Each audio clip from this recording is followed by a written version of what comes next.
أعوذ بالله من الشيطان الرجيم. بسم الله الرحمن الرحيم. وكذلك بعثناهم ليتساءلوا بينهم قال قائل منهم كم لبثتم قالوا لبثنا يوما أو بعض يوم قالوا ربكم أعلم بما لبثتم فبعثوا أحدكم بورقكم هذه إلى المدينة فلينظر أيها أزكى طعاما فليأتكم برزق منه وليتلطف ولا يشعرن بكم أحدا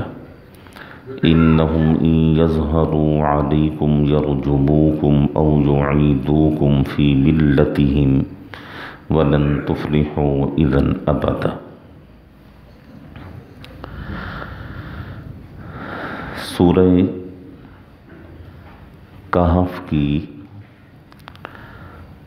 وہ آیات کریمہ تلاوت ہوئی ہیں جن میں اللہ رب العزت نے اصحاب کہف کی 309 سال تک اپنی غار میں سونے کی مدت کو بیان فرمایا ہے، اور پھر جب 309 سال کے بعد وہ اپنی قبروں سے اپنی غار سے باہر نکلے ہیں یا اٹھے ہیں تو اس وقت ان کی جو کیفیت تھی اللہ جل شانہ نے اس کیفیت کو ان آیات کریمہ میں ارشاد فرمایا ہے۔ اللہ جل شانہ فرماتے ہیں وَكَذَلِكَ بَعَثْنَاهُمْ لِيَتَسَاءَلُوا بَيْنَهُمْ، ہم نے اسی طرح انہیں ان کی نیند سے 3 صدیوں کے بعد بیدار کیا اور جگایا۔ جب یہ بیدار ہوئے اور اٹھے لِيَتَسَاءَلُوا بَيْنَهُمْ تو یہ آپس میں ایک دوسرے سے کہنے لگے قائل منہم کم لبثتم، کہ ہم کتنا آج سوئے ہیں۔ اتنی چیز انہیں سمجھ آ رہی تھی کہ ہم معمول سے زیادہ سوئے ہیں، لیکن یہ تو ان کے وہم و گمان میں بھی نہیں تھا کہ ہم 3 صدیاں تک سوتے رہے۔ اور یہ عام طور پر ہوتا ہے، بسا اوقات انسان تھوڑی سی نیند زیادہ لے لیتا ہے، زیادہ سے مراد گھنٹہ 2 گھنٹے زیادہ انسان سو جاتا ہے، تو ان کے ذہن میں بھی یہی تھا، اور یہ اسی چیز کو آپس میں یہ اب بات چیت کے ذریعے سے طے کرنے کی کوشش کر رہے ہیں کہ ہم کتنا سوئے ہیں۔ قالوا لبثنا، تو ان میں سے کچھ لوگوں نے کہا کہ ہم زیادہ سے زیادہ یومن، یہی ہے کہ صبح ہم سوئے تھے، اب شام ہونے والی ہے تو 1 دن سوئے ہیں۔ تو ایک اور شخص نے کہا کہ نہیں 1 دن تو بہت لمبا ہوا کرتا ہے، او بعض یوم، دن کا کچھ حصہ ہم سوئے ہیں۔ اگر روزانہ ہم 6 گھنٹے سوتے تھے تو آج 7 گھنٹے سو لیے، یا روزانہ 7 گھنٹے سوتے تھے تو آج 8 گھنٹے سو لیے ہیں، اس سے زیادہ نہیں ہے۔ لیکن ان کا آپس میں جب یہ گفتگو بڑھنے لگی اور بھوک بھی ان کو ستا رہی تھی تو انہوں نے کہا چھوڑو یار، ربکم اعلم بما لبثتم، جس رب کی خاطر ہم نے سب کچھ چھوڑ دیا، جس رب کی خاطر ہم نے غار میں آ کر پناہ لے لی، جس رب کی خاطر، جس رب کے نام کی خاطر، جس رب کے دین کی خاطر سب چھوڑ چھاڑ کر ہم غار میں آ گئے ہیں، ہم کیوں بحث میں پڑے ہوئے ہیں؟ ہمارا رب بہتر جانتا ہے کہ ہم کتنے گھنٹے یا کتنا وقت یہاں سوئے ہیں۔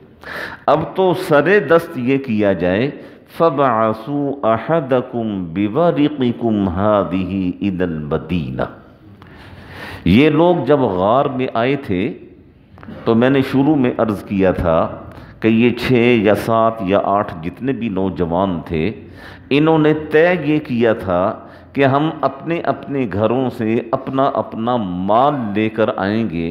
تاکہ اگر ہمیں غار میں کچھ وقت کے لیے رہنا پڑے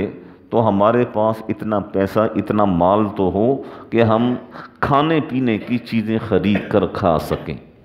تو انہوں نے جتنا بھی مال اپنے اپنے گھروں سے لیا تھا، آدھا مال اللہ کے راستے میں صدقہ کر دیا تھا، اور آدھا مال یہ اپنے ساتھ غار کے اندر لے کر آئے تھے۔ اور جب غار میں لے کر آئے تو مشورے سے انہوں نے اپنا سارا وہ مال تملیخہ نامی اپنے ساتھی کو جمع کروا دیا۔ اور مزیداری کی بات، 3 صدیوں کے بعد جب یہ اٹھے تو ان کا مال بھی ویسے کا ویسا ہی محفوظ تھا۔ اور یہاں اللہ نے ایک لفظ ذکر فرمایا ہے کہ ان لوگوں نے کہا احدکم بورقکم، ورق عربی زبان میں چاندی کو کہا جاتا ہے۔ تو انہوں نے کہا کہ ہم اپنے میں سے کسی آدمی کو یہ چاندی کے سکے دے دیتے ہیں، ہذہ الی المدینہ، اور دے کر پھر ہم اسے شہر کی طرف بھیج دیتے ہیں کہ وہ جائے اور وہاں سے جا کر ہمارے لیے کھانا لے کر آئے۔ 2 چیزیں اس سے معلوم ہوتی ہیں۔ ایک چیز تو یہ کہ جس غار میں یہ پناہ گزین تھے وہ غار شہر سے بہت دور نہیں تھی، وہ شہر کے نزدیک تھی۔ اور دوسری چیز یہ معلوم ہوتی ہے کہ نان اور نفقہ، اگر آپ سفر پر جا رہے ہیں، آپ نے ساری ضروری احتیاطی تدابیر اختیار کر رکھی ہیں، تو یہ چیز توکل کے خلاف نہیں ہے، تقوی کے خلاف نہیں ہے۔ توکل یہ نہیں ہے کہ آپ کے پاس کچھ بھی نہیں اور آپ کہیں کہ اوپر والا سارے کام کر دے گا، یہ نری جہالت ہے۔ آپ اپنی طرف سے انتظامات مکمل کریں، اپنی طرف سے آپ کے پاس سب کچھ ہونا چاہیے، اور سب کچھ ہونے کے بعد پھر نتیجہ اوپر والے کے اوپر چھوڑ دیا جائے، اسے کہتے ہیں توکل۔ تو انہوں نے بھی یہی کیا، انہوں نے کہا کہ یہ جو چاندی کے سکے ہمارے پاس ہیں، الی المدینہ، وہ کسی ایک کو دے کر اسے شہر کی طرف بھیجا جائے، اور کیا کہا جائے اسے، فَلْيَنْظُرْ أَيُّهَا أَزْكَى طَعَامًا، اسے چاہیے کہ اچھی طرح چھان بین کر کے اچھی طرح پاکیزہ اور حلال رزق ہمارے لیے تلاش کر کے آئے۔ اس لیے کہ وہ بت پرستوں کی حکومت تھی، بت پرستوں کا شہر تھا، اور سارے بت پرست تھے اور مشرک تھے، اور بت پرست اور مشرک ان کا ذبیحہ کس طریقے سے حلال ہو سکتا ہے۔ تو انہوں نے کہا کہ اچھی طرح چھان بین کرنے کے بعد وہ طعام پاکیزہ حلال طعام، حلال پاکیزہ مال کھانا ہمارے لیے لے کر آئے، فَلْيَأْتِكُمْ بِرِزْقٍ مِّنْهُ، اور اس طریقے سے وہ کھانے پینے کا سامان لے کر آئے، وَلْيَتَلَطَّفْ، اور ذہن میں رکھے نرمی برتتا رہے، اپنے آپ کو چھپاتا رہے، کہیں ایسا نہ ہو، وَلَا يُشْعِرَنَّ بِكُمْ أَحَدًا، کہیں ایسا نہ ہو کہ یہ پکڑا جائے یا اسے کوئی پہچان لے، اور پہچاننے کے بعد اسے گرفتار کر لے۔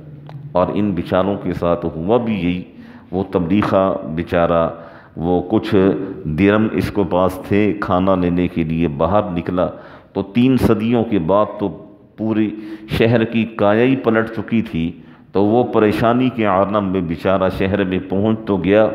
اور شہر میں پہنچنے کے بعد جب اس نے ایک نان بائی کو، نان فروش کو، تندور والے کو وہ سکہ دیا اور کہا کہ ہمیں روٹی دے دو، کھانا دے دو، تو اس نے جب وہ سکہ دیکھا، اس نے ساتھ والے کو دکھایا، یار ویکھی اے کی ہے۔ اس نے جب دیکھا، اس نے تیسرے کو، تیسرے نے چوتھے کو، اور دیکھتے دیکھتے وہاں مجمع لگ گیا، اور لوگوں نے کہا یار اس کے پاس تو کوئی پرانے زمانے کا وہ خزانہ اس کے ہاتھ لگ گیا ہے۔ یہ ہے نا، ان کے پاس تو واقعتاً یہ سکے تھے۔ ویسے یہ کہانیاں سنتے رہتی ہیں نا، اور یہ فلاں جگہ پہ کھدائی ہوئی ہے، وہاں پرانے زمانے کی پوری دیگ نکل آئی ہے، چاندی کی دیگ نکل آئی، سونے کی دیگ نکل آئی، سونے کے برتن نکل آئے، چاندی کے برتن نکل آئے۔ لیکن ان کے ساتھ یہ جو معاملہ ہوا ہے وہ حقیقت میں واقعتاً ان کے ساتھ ایسا ہوا ہے، اور پھر یہ بیچارہ پکڑا گیا، پھر اسے شہر کے بڑوں کے پاس لایا گیا، جو پورا واقعہ میں نے آپ دوستوں کو سنایا ہے۔ اور انہوں نے اسی خدشے کا اظہار کیا کہ اپنے آپ کو چھپا کر جانا، وَلَا يُشْعِرَنَّ بِكُمْ أَحَدًا، تمہیں کوئی پہچان نہ دے۔ اگر ایسا ہو گیا، إِنَّهُمْ إِن يَظْهَرُوا عَلَيْكُمْ، اگر ایسا ہو گیا کہ انہوں نے تمہیں پہچان لیا اور تم پکڑے گئے، پھر کیا ہوگا، يَرْجُمُوكُمْ، پھر یہ ہوگا کہ تمہیں پتھر مار مار کے ہلاک کر دیا جائے گا۔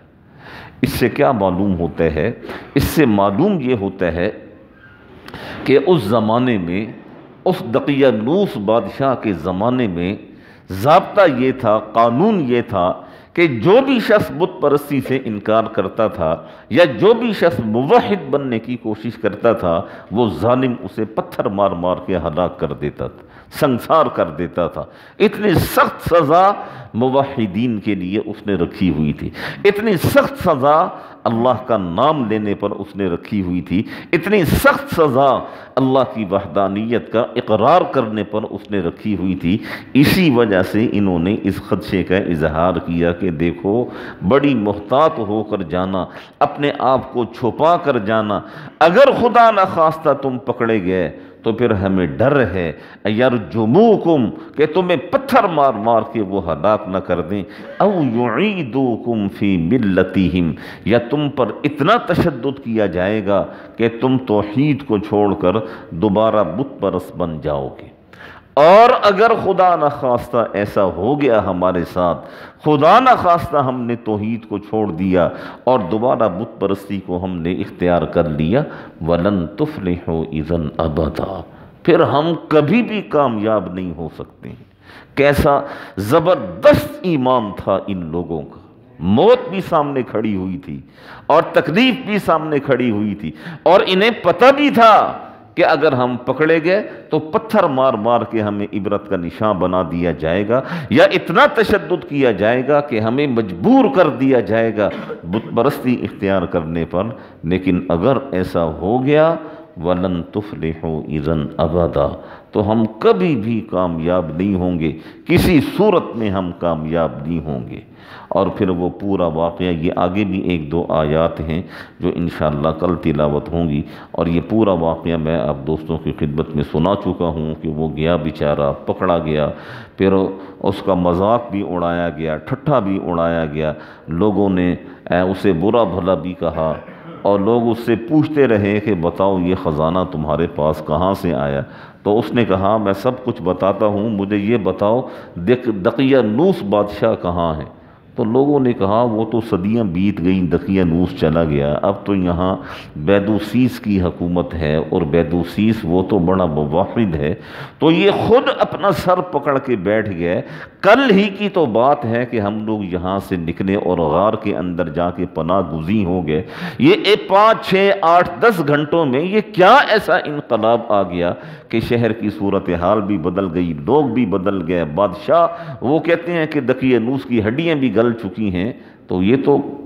اتنا سخت پریشان ہو گیا۔ بالآخر اس نے اپنی ساری صورتحال بتائی اور اپنے ساتھیوں کے پاس ان کو لے کر گیا۔ جب انہوں نے بھی اپنی آنکھوں سے ان لوگوں کو دیکھا تو اس وقت جو فتنہ کھڑا ہو رہا تھا کہ مرنے کے بعد دوبارہ اٹھنے کا کوئی امکان نہیں ہے، اس فتنے کو اللہ جل شانہ نے اصحاب کہف کو ان کی غار سے اٹھانے کے بعد، بیدار کرنے کے بعد، اس فتنے کو اللہ جل شانہ نے ختم فرمایا۔ یہ جو آج کی آیات ہیں ان سے اور کچھ بھی نہیں، تو کم از کم اتنا تو ہمیں ضرور سمجھ میں آتا ہے کہ انسان کو کھانے کے لیے حلال، پاکیزہ، طیب یہ چیزیں تلاش کرنی چاہیے، اور پاکیزہ مال، پاکیزہ چیزیں انسان کو اپنے کھانے کے لیے استعمال کرنی چاہیے۔ دعا فرمائیں اللہ جل شانہ ہم سب کو صحیح معنی میں سمجھنے کی، عمل کرنے کی توفیق نصیب فرمائے۔